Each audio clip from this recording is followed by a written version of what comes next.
आज की जो हमारी जो डेमोक्रेसी है, लोकशाही है, उसका जो उगम है, उसका जो फाउंडेशन है, वो फाउंडेशन लोकमान्य जी के स्वराज में हमको दिखाई देता है कि मेरे शरीर में जब तक आखिरी सांस है तब तक मैं देश के लिए कार्य करना चाहता हूँ, कि देश कार्य मतलब देव कार्य।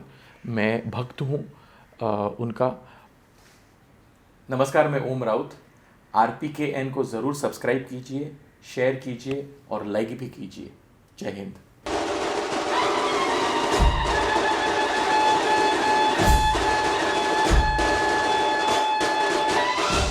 नमस्कार। लोकमान्य बाल गंगाधर तिलक, आज उनकी स्मृति शताब्दी। पूरी दुनिया में उनको फादर ऑफ इंडियन अनरेस्ट के नाम से जाना जाता है, पर मुझे लगता है कि वो हिंदुस्तान के, आधुनिक हिंदुस्तान के ही पहले एंग्री यंग मैन थे। आखिर में उन्हें फादर ऑफ इंडियन अनरेस्ट, एक इतने बड़े एंग्री यंग मैन, ये कहा कैसे गया, ये हुआ कैसे? उसके पीछे बहुत सारी कहानियाँ हैं, किस्से हैं। सब में जाना तो नामुमकिन है, पर कुछ छोटे छोटे चुटकुले, कुछ छोटे छोटे किस्से ऐसे हैं कि उससे हमें समझ सकता है कि हम एक पिक्चर बनाने की कोशिश कर सकते हैं कि ये आदमी था कैसे। अपने देश के प्रति इतना प्यार, अपने देश के प्रति इतनी तीव्रता से प्यार, ये लाते कहाँ से हैं? कुछ चीज़ें ही ऐसी थी। हमारे ऊपर अंग्रेज़ों का राज था। हम एक ऐसी सिचुएशन में थे कि हम आज़ादी में जीना क्या है ये भूल गए थे। तब लोकमान्य तिलक जी ने स्वतंत्रता और स्वराज, ये दोनों के बीच में एक डिफ्रेंशिएट करना शुरू कर दिया।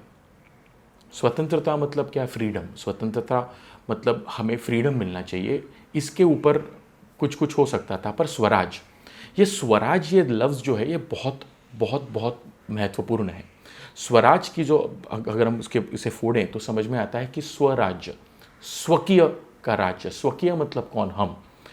हमारे ऊपर सालों से दूसरे बाहर वाले लोग राज करते आ रहे थे, और ये सब करते करते हमारे लोग, हिंदुस्तानी लोग, भूल गए थे कि स्वराज मतलब क्या होता है। और ये स्वराज जो है, आज की जो हमारी जो डेमोक्रेसी है, लोकशाही है, उसका जो उगम है, उसका जो फाउंडेशन है, वो फाउंडेशन लोकमान्य जी के स्वराज में हमको दिखाई देता है। ये हुआ कैसे? महाराष्ट्र में कोंकण में एक रत्नागिरी जैसे छोटे से गांव में वो पले बड़े, और जब उनकी स्कूल की शिक्षा पूरी हो गई तो उन्होंने पूना में आके डेक्कन कॉलेज में आगे की शिक्षा कंटिन्यू करने के लिए उन्होंने एक प्लानिंग की। लोकमान्य जी के जो फादर थे, उनके पिता जो थे, वो पिता, उनका देहांत बहुत ही उनके यंग इसमें हो गया था। उनका पालन पोषण जो है वो उनके चाचा के घर हो रहा था, और चाचा ये हो गए कि अभी कैसे पूना में भेजेंगे इस लड़के को। पर लोकमान्य जी ने एक ज़िद पकड़ ली थी कि मैं पूना में जाऊंगा और आगे का मेरी जो शिक्षा है वो मैं पूना में जाके करूंगा। तो उनको समझाने के लिए उनके गांव में जो बड़े शिक्षित जो लोग थे, उनके पास जो बड़े लोग होते हैं ना गांव में, उनके पास लोकमान्य जी को लेके गए चाचा, और कहा कि इसे समझाइए कि आपको शहर में जाके सीखने की ज़रूरत नहीं है, आप यहाँ पे कामकाज कर लीजिए। 10वीं 11वीं तक आपकी मैट्रिक तक पढ़ाई हो गई तो वो बस हो गया। तो उन्होंने उनको समझाने की कोशिश की, तू मैट्रिक के आगे सीख कर, ग्रेजुएशन करके तू करेगा क्या? तुझे ऑफिसर बनना है क्या? तुझे जो घोड़ा गाड़ी है उसमें घूमना है क्या? तो लोकमान्य तिलक जी ने कहा कि, उन्हें बलवंतराव कहते थे गांव में, उन्होंने कहा कि ऑफिसर बनना और बैलगाड़ी में घूमना और 2-4 नौकर रखना ये बहुत ही सिंपल और सीधी बात है। मैं वो नहीं करना चाहता, मैं उससे कुछ बड़ा करना चाहता हूँ। और उससे बड़ा मतलब क्या? तो उससे बड़ा का मतलब क्या, ये हमको बाद में 1881 में पता चला, जब लोकमान्य तिलक जी डेक्कन कॉलेज में चले तो गए, और वहाँ पे उन्होंने उनकी शिक्षा लेना शुरू कर दिया। पर वो शिक्षा लेते लेते वो साथ ही साथ में हमारे देश के फाउंडेशन को, हमारे देश के फ्रीडम स्ट्रगल के फाउंडेशन को साथ में जोड़ना चालू किया। वासुदेव बळवंत फडके नाम के एक बहुत बड़े क्रांतिकारक थे। उनका पूना में गुल टेकड़ी में जो है, वो लोगों को इकट्ठा करते थे और उनके साथ तलवारबाजी के हाथ सिखाते थे, ताकि उनकी ऐसी प्लानिंग थी कि एक दिन मैं मेरी अपनी सेना बनाऊंगा और ब्रिटिशों के विरुद्ध खड़ा हो जाऊंगा। लोकमान्य तिलक जी वो गुल टेकड़ी में उधर भी वो शामिल हो गए, वहाँ पे वो जाना शुरू कर दिए। अपने कॉलेज, सुबह में कॉलेज करते थे, दोपहर के बाद गुल टेकड़ी में जाके वासुदेव बळवंत फडके जी के नेतृत्व में वो वहाँ पे काम करना शुरू कर दिए। ऐसा करते करते आगे बढ़ता गया और एक दिन ऐसे आया कि लोकमान्य तिलक जी को, जो हमारे महाराष्ट्र में एक प्रथा होती है कि पोहा जो होता है वो पोहे और गुड़ साथ में लेके, गुड़ साथ में लेके उसके ऊपर शपथ ली जाती है, और वैसी शपथ लेने का मौसरा, एक काइंड ऑफ ग्रेजुएशन इसको कह सकते हैं। तो वैसे ग्रेजुएशन का समय आ गया और तभी उन्होंने कहा कि हम देश के लिए जान देने के लिए सब तैयार है, और लोकमान्य तिलक जी ने ये शपथ नहीं ली। अब ये बहुत अलग बात है कि मैं शपथ क्यों नहीं ले सकता, तो उन्होंने कहा कि देश के लिए जान देना ये बहुत ही बड़ा पुण्य है, पर मैं ये शपथ लेना चाहता हूँ कि मेरे शरीर में जब तक आखिरी सांस है तब तक मैं देश के लिए कार्य करना चाहता हूँ। और ऐसी सोच का ये आदमी था, ऐसी सोच, ऐसी उनकी विचारधारा थी कि जिसने, जो कॉलेज में बहुत ही गलत शब्द नहीं यूज़ कर रहा, बट कॉलेज में बहुत ही एक ऐसे बदमाश थे, बहुत ही नटखट, बहुत ही मस्ती करते थे। रिवर में जाके, वहाँ की वो टाइम की मस्ती मतलब कुछ अलग होती है, रिवर में जाके स्विमिंग करना, नदी में जाके स्विमिंग करना और कुछ कुछ करते रहना। अपने जो उनके जो टीचर थे, वो मैथ्स के टीचर थे, तो उनको उनकी मैथ्स समझ में नहीं आ रही थी, क्योंकि वो खुद बहुत ही विचार थे, उनकी मैथ्स की बहुत ही नॉलेज बहुत ज़्यादा थी, गणिती बहुत बड़े थे। तो उनको, टीचर को चैलेंज करते थे, और उन्होंने जाके गवर्नर को लेटर लिखा था कि ये जो हमको टीचर दिया है, फर्ग्यूसन नाम का जो प्रोफेसर है, उसे कुछ समझ में नहीं आ रहा, हमको कोई बेहतर टीचर दीजिए यहाँ पे डेक्कन कॉलेज में। तो ऐसी उनकी थोड़े आउटवर्ड थे अपने ख्यालों में और विचारों में। तो ऐसे करते करते करते लोकमान्य तिलक जी को एक दिन रियलाइज़ हो गया कि पूना में काम करके मुझे कुछ नहीं होगा, मुझे मुंबई में आना पड़ेगा, और मुंबई के एल्फिंस्टन कॉलेज में उन्होंने अपनी एडमिशन ले ली। जब वो एल्फिंस्टन कॉलेज में आए और यहाँ पे जब उन्होंने मुंबई में जब पढ़ना शुरू किया, तो वो एक गिरगांव में, मुंबई के दक्षिण मुंबई के गिरगांव में एक केड़कर नाम के आदमी के घर में रहते थे एज अ पेइंग गेस्ट। और जो केड़कर नाम के आदमी के घर में रहते थे, तो सालों गुजर गए और बहुत सालों बाद हमको ऐसे पता चला, मतलब जो हमें आज जानकारी है, कि ये जो केड़कर थे, तो केड़कर जी के घर के बेसमेंट में उन्होंने पिस्तौल बनाने का एक फैक्ट्री चलाई थी। अब ये समझ में नहीं आता, और इसके बारे में हमें कुछ जानकारी नहीं है कि जब ये पूना से मुंबई आए तब ये केड़कर जी के घर में ही क्यों ठहरे, और केड़कर जी जो थे उनके घर में कई सालों बाद पिस्तौल बनाने की फैक्ट्री कैसी पाई गई। तो ये सब जो चीज़ें हैं, ये जो जब सीक्रेट्स हैं, ये सीक्रेट जो है ये लोकमान्य तिलक जी के साथ ख़त्म हो गई। पर इतना हम ज़रूर जान सकते हैं कि उनके ये सब करने के पीछे एक बहुत बड़ी प्लानिंग थी, उनके ये सब करने के पीछे एक बहुत बड़ी सोच थी, और वो सोच, उनके जो आधुनिक भारत का जो उनका सपना था, वो सपना जो है, वो सपना आज पूरा करने की जिम्मेदारी हम और आप पे है। ये आदमी ने बहुत ही सहजता से कह चुके, अगर देश हित करना हो तो हर एक आदमी को, हिंदुस्तान के हर एक नागरिक को कुछ ना कुछ तो करना होगा। इसका मतलब क्या, हम सबको आज साथ में आकर कुछ ना कुछ चीज़ें ऐसी करनी पड़ेगी, भले वो सैक्रिफाइस हो, भले वो कमिटमेंट हो, अपने आप में आप जो कर सकते हैं। जैसे प्रभु राम जब सेतु बना रहे थे, तो गिलहरी थी, और गिलहरी ने अपनी तरफ से 2 मिट्टी के उसमें डाल दिए, तो वो उनकी तरफ से एक कंट्रीब्यूशन था। वैसे हर एक आदमी को हमारे तरफ से हमारे देश हित के कार्य के लिए कुछ ना कुछ तो करना पड़ेगा।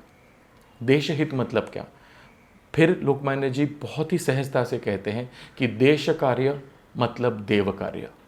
अगर आपको देश के लिए कुछ करना हो तो उससे बड़ी भगवान की भक्ति नहीं है। अब भगवान बोलो तो लोकमान्य तिलक जी और गणेशोत्सव या शिव जयंती, ये तो साथ में आते ही हैं। सार्वजनिक गणेशोत्सव हम आज सब जानते हैं, हम बहुत धूमधाम से इसे मना रहे हैं। हम हमारे मुंबई में तो बहुत ही बड़े, पर ये सार्वजनिक गणेशोत्सव करने के पीछे उनकी उनकी इच्छा क्या थी, उनकी प्लानिंग क्या थी। देखो सब जगह पे बहुत ही स्ट्रेटेजिक प्लानिंग की हुई है। उन्हें पता था कि ब्रिटिश जो है वो हिंदुस्तान के धर्म के बीच में नहीं आएगा। ब्रिटिश जो है वो कोई भी धर्म की एक्टिविटी होगी तो उसमें पैर नहीं लड़खड़ाएगा, क्योंकि उसे पता था कि हिंदुस्तानी लोग जो है वो धर्म को बहुत बड़ा मानते हैं और धर्म के बीच में अगर वो आ गए तो ये हमारे विरुद्ध खड़े हो जाएंगे। तो धर्म अगर करना है, धर्म का उपयोग करते हुए हम किस तरह से समाज प्रबोधन कर सकते हैं, तो देश कार्य करो, देव कार्य भी करो। देव कार्य इसमें क्या है कि जो घर के अंदर गणपति था, जो मंदिरों के अंदर गणपति था, वो मंदिर के अंदर के गणपति को, गणेश भगवान को उन्होंने रास्ते पे लाया। अब ये बहुत गलत है वो ज़माने में देखो तो, कि जो जिसे हम कहते हैं ना कि बहुत सैंक्टिटी से रखा जाता है, जो हमारे मंदिर के अंदर जो सैंक्टम रहता है, गोपुरम रहता है, गाभारा जिसे हम मराठी में कहते हैं, उसके अंदर ये गणपति है। उसके बहुत सोवड़े होते हैं, उसके बहुत डूज एंड डोंट्स होते हैं कि ये करना चाहिए, ये नहीं करना चाहिए। हम हमारे घर के अंदर, मंदिर के अंदर घर के रखते हैं गणेश जी को। अब ये घर के अंदर का गणेश जी आपने रास्ते पे कैसे लाया, बहुत लोगों ने सवाल किए। तो उन्होंने बहुत सीधी तरह से कह दिया था कि अगर जो लोगों को मंदिर के अंदर आने की अनुमति नहीं है, वो अगर मंदिर के अंदर नहीं आ सकते तो भगवान मंदिर के अंदर से बाहर उनको मिलने नहीं आ सकते क्या। और ये भगवान को उन्होंने रास्ते पे लाया, और जब वो रास्ते पे आ गए तब ये भगवान के सामने, गणेश जी के सामने जो सांस्कृतिक कार्यक्रम हो रहे थे, उन सांस्कृतिक कार्यक्रमों के ज़रिए उन्होंने देश प्रबोधन और समाज प्रबोधन की जो प्लानिंग थी वो कंप्लीट करी। लोकमान्य तिलक जी ये ऑक्टोपस थे। बहुत ही सारे गुण, बहुत ही सारे विचार और बहुत ही ज़्यादा प्लानिंग। ये आदमी सुबह से लेके रात तक सिर्फ हिंदुस्तान कैसे बनाना है, हमें देश हमारा कैसे करना है, उसी के बारे में सोचते थे। एक जगह पे गणिती थे। 1881 में जब जस्ट कॉलेज में से ग्रेजुएट होते और एक साल के अंदर उन्होंने न्यू इंग्लिश स्कूल, मतलब डेक्कन एजुकेशन सोसाइटी फॉर्म की। अब ये जब स्कूल बनाई तो ये स्कूल क्यों बनाई कि उनको पता चल गया था कि ये जो ब्रिटिश सरकार हमारे पास है वो सिर्फ क्लार्क और कारकुन ही बना रहे हैं। अगर हमको हमारा राष्ट्रीय शिक्षण अगर उनको देना चाहिए, जब हमें खुद का हमारे जब फ्रीडम मिल जाएगा, जब हम स्वतंत्र हो जाएंगे, हमें स्वराज्य मिल जाएगा, तो हमको हमारा देश कैसे चलाना है वो चलाने के लिए हमारी पीढ़ी तैयार होनी चाहिए। और इसके लिए हम स्कूल बना रहे हैं। उन्होंने स्कूल चालू कर दी। समाज प्रबोधन करने के लिए केसरी और मराठा जैसे वृत्तपत्र चालू कर दिए।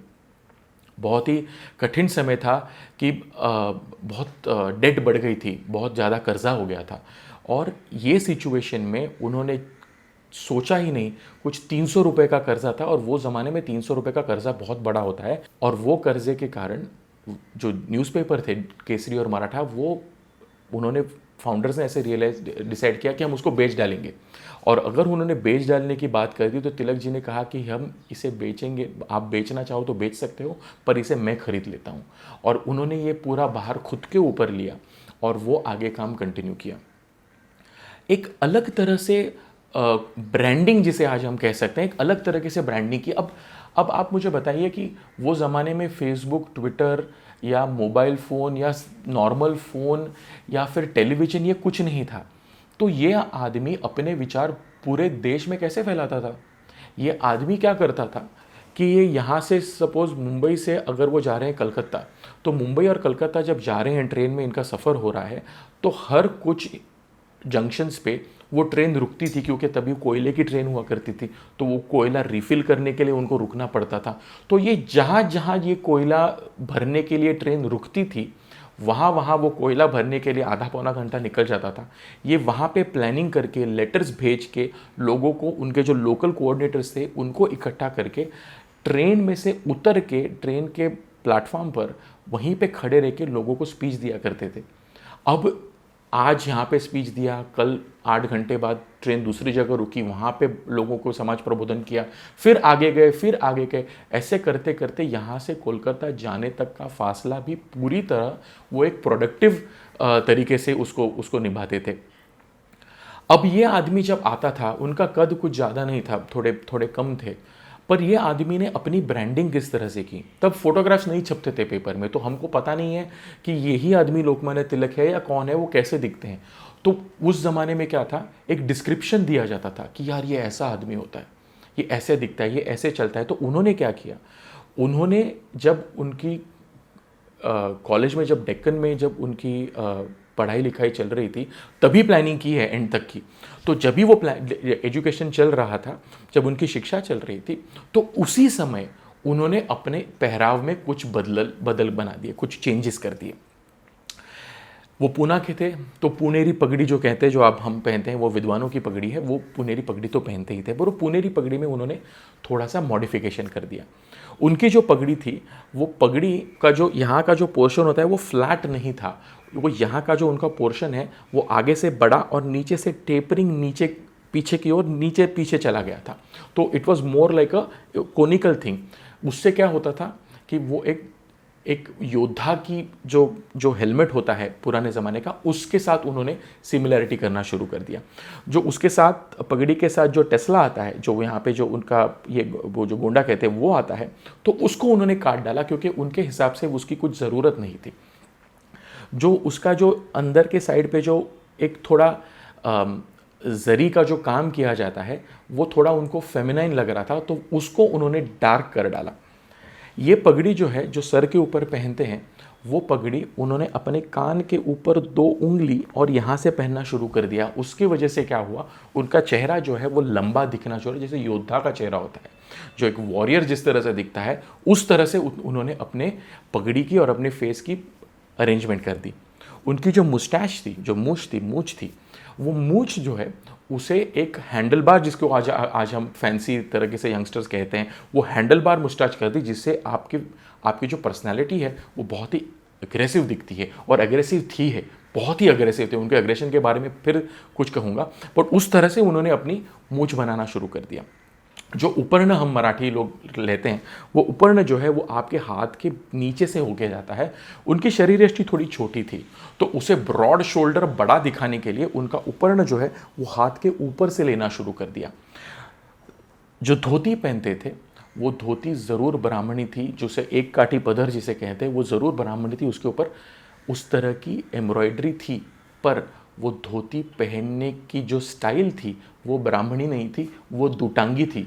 दुटांगी मतलब जो पहलवान लोग वो ज़माने में जो पहनते थे, उस तरह की उसकी जो पहनने की स्टाइल थी वो उस तरह से की थी। जो बाराबंदी जो पहनते हैं, वो बाराबंदी एल्बो तक आती है, और एल्बो के रिस्ट तक जितना उसका लेंथ होती है, उतनी ही रिस्ट से आगे उसकी लेंथ जाती है, और उसको इकट्ठा करके समेट कर लोग पहना करते थे बाराबंदी, जो ऊपर का जो कमीज़ जो होती है। लोकमान्य तिलक जी ने क्या किया, यहाँ से उसको काट डाला, तो उसकी लेंथ जो है, उसकी शोल्डर की लेंथ जो है, उसको आधी कर डाली। आधी करने से ऐसे हो गया कि वो जो है पूरी खींचकर यहाँ तक लेके जब ज़रूरत पड़े तब वो अपने पहलवान जैसे दंड बजाते हैं वैसे करने की उन्होंने।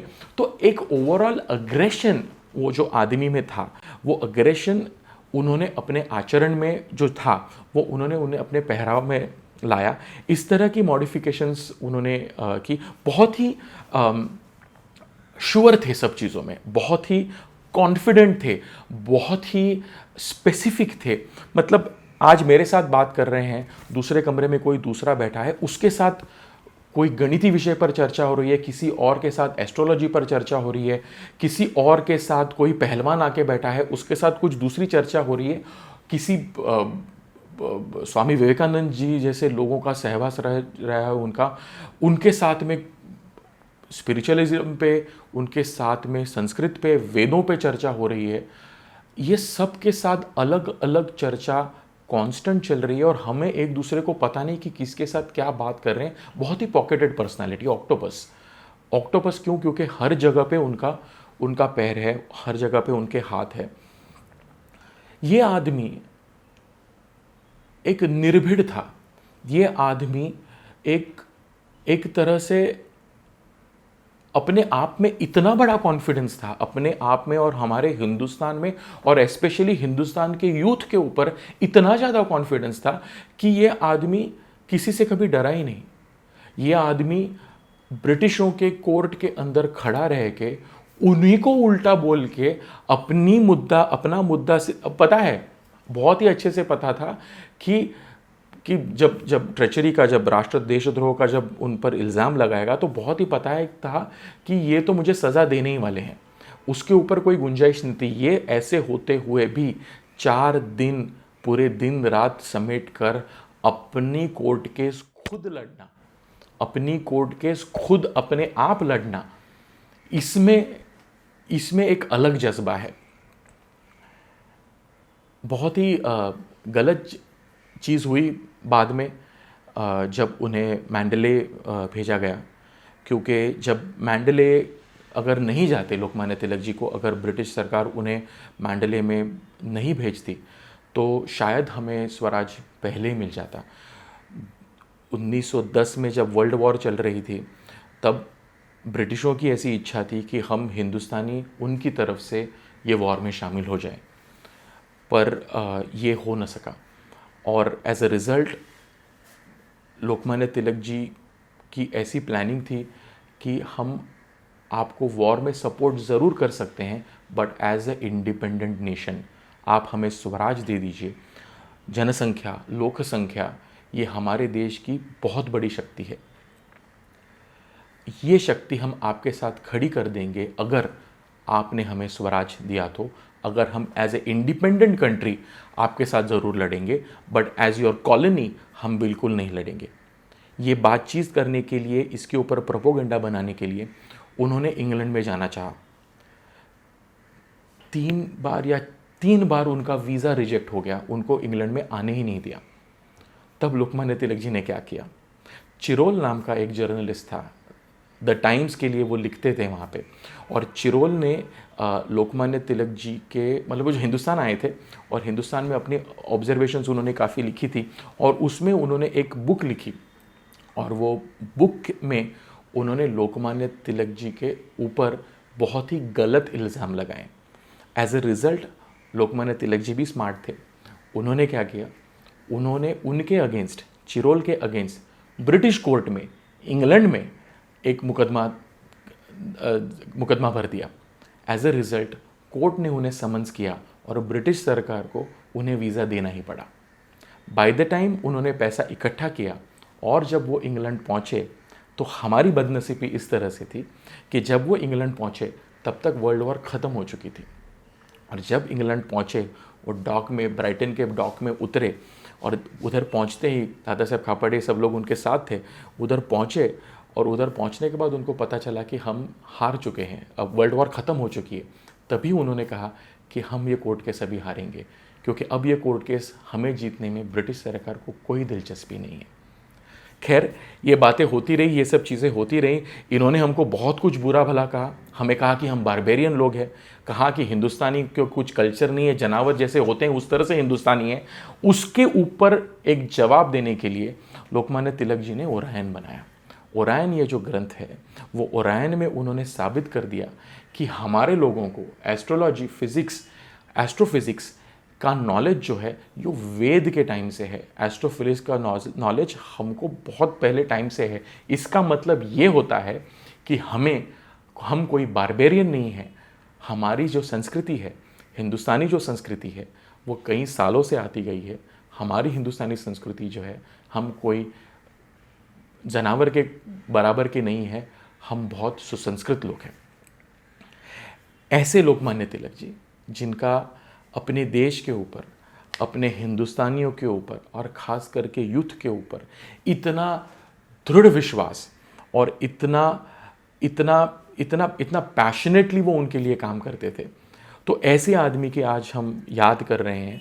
मुझे लगता है कि मैं तो फ़ैन हूँ ही, मैं भक्त हूँ उनका, और मुझे लगता है कि हम सबको उनके बारे में कुछ छोटी छोटी चीज़ें जानकर, कुछ छोटी चीज़ें समझकर, जितना हो सके हमारे जीवन में हमें उसे इनकॉर्पोरेट करना चाहिए, और जितना हो सके हमें हमारे देश के लिए जीना चाहिए।